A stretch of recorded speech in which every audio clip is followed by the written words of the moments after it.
how would people know that I was going through it and give me that love? So my heart really broke for the people who were not sharing about it, and that's when I started putting things out further then, just because I just wanted people to understand that you should be talking about it, and that let's talk about it, because you're only going to go lower and it's only going to pull you down and you're going to go into depression, which is not going to help your healing.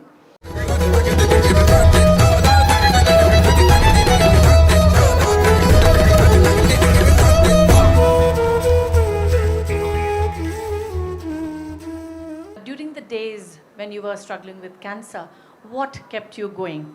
A, willpower. I understand that you have shown that grit. I've followed you all through your days. I lost my sister to cancer. This was 13 years back. Back then, science had not developed this much. Today it has. But what kept you going, and what message you have for other people who are struggling with cancer right now? So for me, when I was diagnosed with cancer, it was a shock. And when I put it out on my handle, it was because I was in the middle of doing a show at that point, and obviously I was going to disappear, and somebody else was going to take over. And I had a great relationship with the people I was working with, and I did not want any sort of negativity and gossip around it as to why was I not doing it. Things are not going to remain hidden, and I didn't want speculation around it. I just wanted to say what it was, put that one post out and tell them that this is what is happening, this is what I'm dealing with now. So, you know what, see you all later, basically, that's what it was. But the kind of response I got in that post was so shocking that I was clueless. I did not realize that there were so many people, and it was so rampant, if that's the word I can use. And I was like, when I read all those comments, and the people who had written to us from all stratas of society, from cities, villages, everywhere. So there was nothing in particular that you could say, oh, this is the lot. That age group wise, there were all sorts of generations that were going through it. So there was nothing that you could pinpoint, and you suddenly realize that, my God, this is like an epidemic, literally.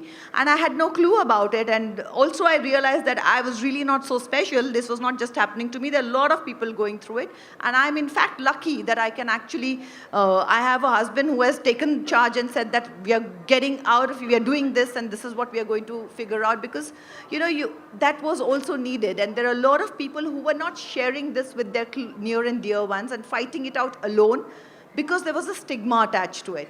And that just broke my heart, because I felt I could survive it because of the family and the friends and the love that I got. But if I did not share it, how would people know that I was going through it and give me that love? So my heart really broke for the people who were not sharing about it. And that's when I started putting things out further then, just because I just wanted people to understand that you should be talking about it, and that let's talk about it, because you're only going to go lower and it's only going to pull you down and you're going to go into depression, which is not going to help your healing.